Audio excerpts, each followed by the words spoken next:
Hi guys. Ano tawag nito, yung steam niya. So anyways, today's video, I'm going to cook beef balls soup. So dito sa beef balls ko, naglagay ako ng lentils at barley. As usual, my favorite barley and lentils. At nag-add din ako ng leeks. Ang leeks kasi para siyang onions. And at the same time, nag-add din ako ng it's like patani on my soup. So yan.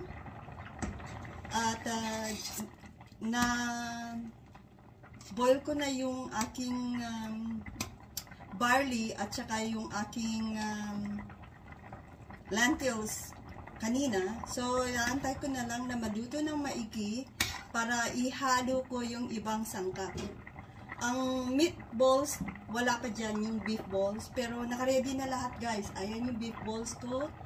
Ayan yung celery ko, ready na. At ito naman yung aking cauliflowers.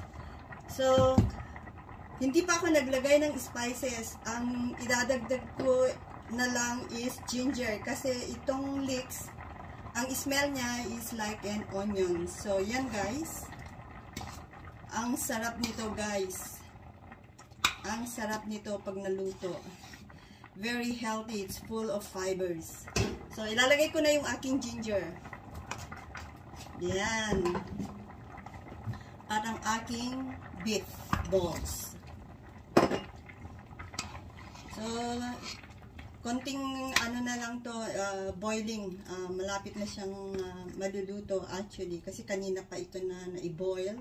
So, hanggang dyan muna guys. At mamaya pagluto na, ipapakita ko pa din sa inyo. Thanks for watching. So guys, titimplahin na natin. So, lagyan natin ng patis. Of course, mampalasa yung patis. Pepper. At yung ating salt.